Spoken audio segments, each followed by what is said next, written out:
Hey guys, welcome back to another episode of The Chamber Guy. Sri Lanka has had its economic turbulence last year in mid-2022, as per most countries post-pandemic. And this actually sent alarm to the global business community. And after the pandemic, the economy has not fully recovered yet, and it's still prone to crisis in the era of geopolitical competition. As of today, Sri Lanka has put in a lot of effort to exit the crisis, and Sri Lanka's economy is expected to grow again by the end of this year. However, it looks like the global business community in Sri Lanka still has a whole lot of challenges it has to face in 2023 due to the impending global recession. Through the situation in Sri Lanka, as well as the global economic uncertainties, how does the Colombo Chamber of Commerce assist its members to develop their businesses to reach and achieve their respective goals? Today, we have with us Mr. Saranga Wijeyarathne, the president of the Colombo Chamber of Commerce. Mr. Wijeyarathne, thank you for joining us. Thank you very much for having me. Before we jump into the topic at hand, Mr. Wijeyarathne, can you tell us a little bit about your background and what brought you to be the president of Colombo Chamber of Commerce? Yes, my background is basically, when you say my academic qualifications, I am a marketer.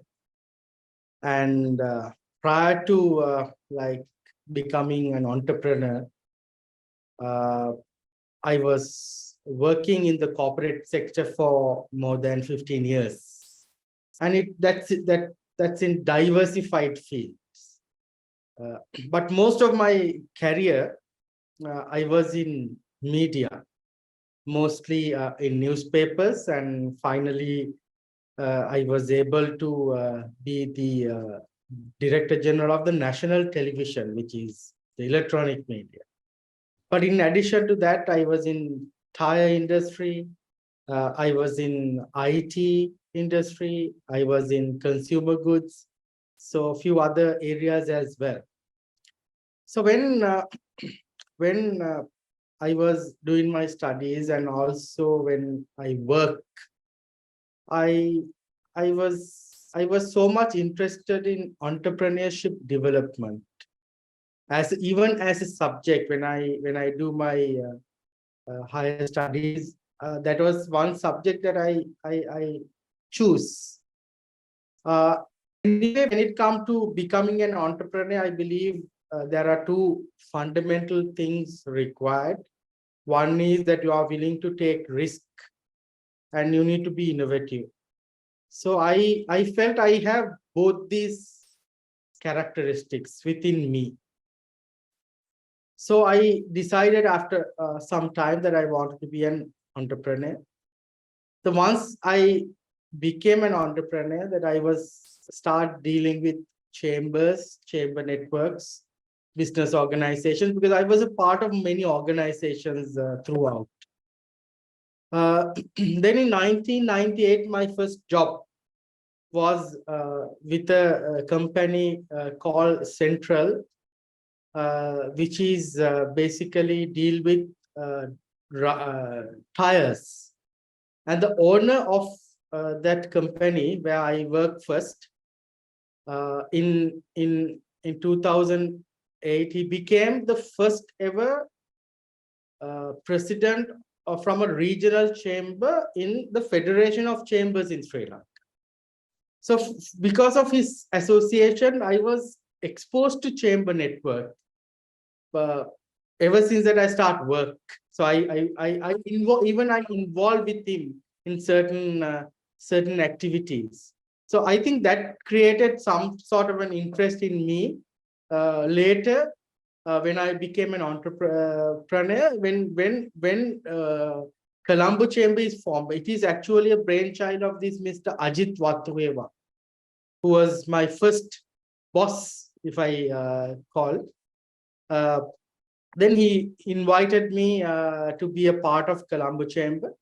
I think after a few years, I was able to become the president as well. So that was my journey as an entrepreneur, and also how I get linked with Colombo Chamber of Commerce and with the chamber network, because as soon as I became the president of Colombo Chamber of Commerce, I got an opportunity to serve in the board of directors of Federation of Chambers of Commerce as well. Where my first boss became the president long time back. So this is my journey in chamber network. That's actually a very interesting journey. Now, as the current president of the Colombo Chamber of Commerce, can you briefly tell us about the chamber itself, and also a little bit about the vision and mission of the Colombo Chamber of Commerce? When it comes to business chambers and business organizations, there are many in Sri Lanka. So we have chambers, national chambers, and also we do have sector-wise chambers, and we do have regional chambers. But when we think of Colombo Chamber of Commerce, even the vision of its founder, the name that I mentioned earlier, was to start a chamber catering to the needs of MSME sector, because we felt the focus of the chamber on MSME is not that great.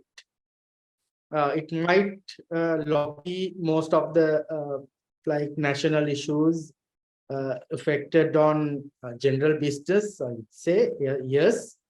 But a specialized focus on the MSME sector was required. There was a gap in the chamber network for that. So Colombo Chamber of Commerce formed to fill that gap. So even if you take the membership of Colombo Chambers, is basically consist of that particular sector. And we always welcome and encourage from that sector to come and become members. So when you have MSME members, basically as a chamber, we have to look at three different aspects. One is education and information sharing, because that they have less avenues to collect information, business information, economic information, or anything important for their business development. Number two, they have less opportunities for networking. So that is something that we focus mainly. And number three is finding opportunities. Finding opportunities in Sri Lanka, and very, very importantly, finding opportunities outside Sri Lanka. Most of these sector, they have a burning desire to at least export something outside. But they don't have a way of finding opportunities and make their organizations export ready. So this is something that, again, we focus. So we mainly focus on education and information sharing, networking, and also finding opportunities for our members in Sri Lanka and also in overseas. Right. Now, let's talk about last year. We have heard quite a bit from foreign media itself. As there was a lot of talk about it being the worst economic crisis since 1948 in Sri Lanka. Huge turbulence. Now, how was the Colombo Chamber of Commerce and your members, how were you guys affected, and what action did the chamber take at this point? Yes, as you said, yes, this can be categorized as the worst economic challenge since 1948 the year that we got independence. But at the same time, I have to tell that our situation is not worse as what media is reported worldwide. But having said that, I have to accept it is a very, very tough time for Sri Lanka, Sri Lankan people, and also for Sri Lankan business community.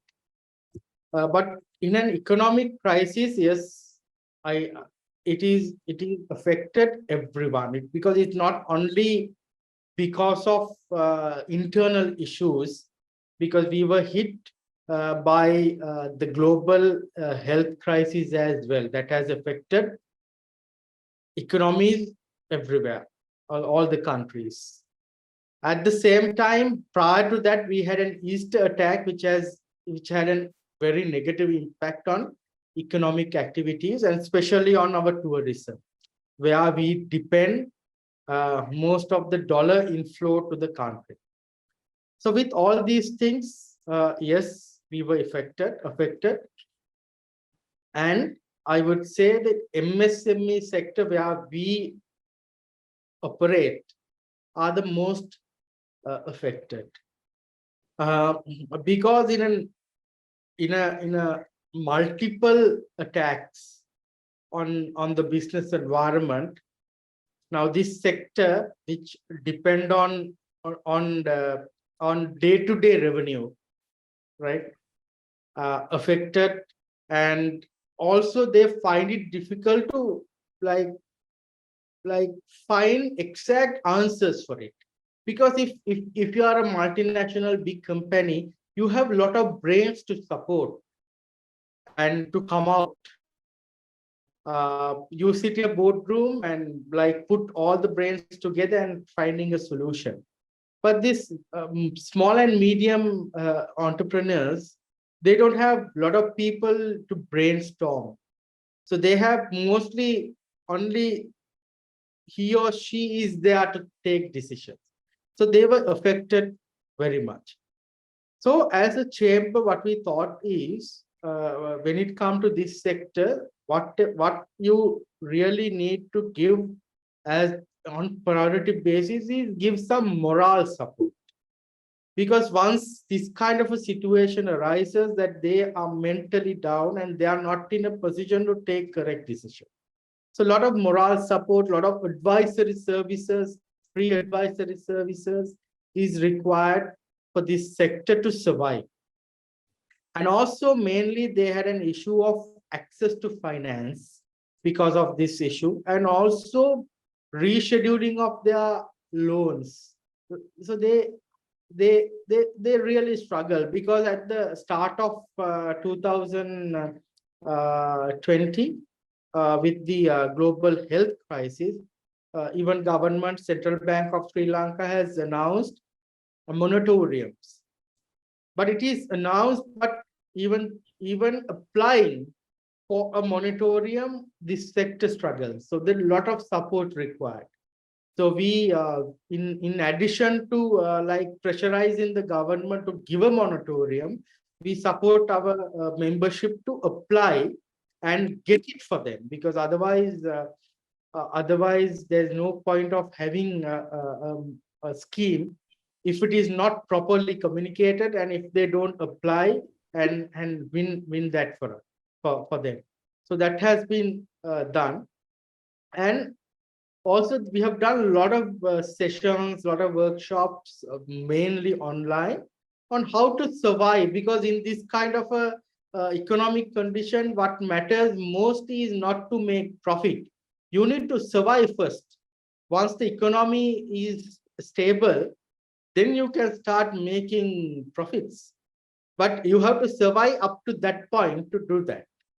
So we mainly focus on even on our forums, small workshops on how to survive, how to do the basics in this kind of a situation. So those are the things that we have done for our members, our sector, to survive in, as you said, the worst economic crisis since 1948. It is very impressive the lengths that you actually go to support your members, being the capital's largest independent networking and business support organization. Now, during this current situation, can you tell me what industries are thriving in Sri Lanka? What I believe is I don't name one industry, but I'll give you a little broad answer. In recent past, there was a fluctuation of our rupee against dollar, because if you take 1 year back, it was in the region of 200 and it suddenly went up to about 370. But recent past, there was a small change. It again came down to about 230, 240 range. So when this change happens, it is giving an advantage for exporters, and for importers, it giving additional pressure. So what I believe is, without naming an industry, but if you are ready to be an exporter, any exporter will have an advantage, because they get more money compared to what they were getting earlier.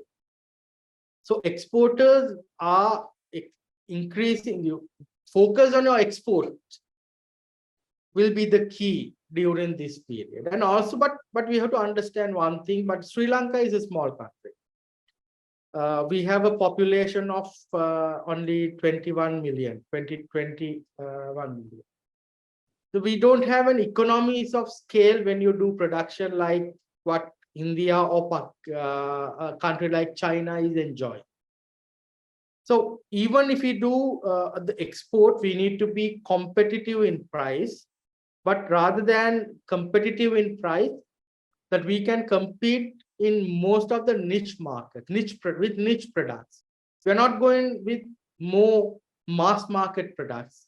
But if you focus on value additions, where you cater into a niche market, even at a premium, that you have a more a tendency of having a fair business and a very good profit.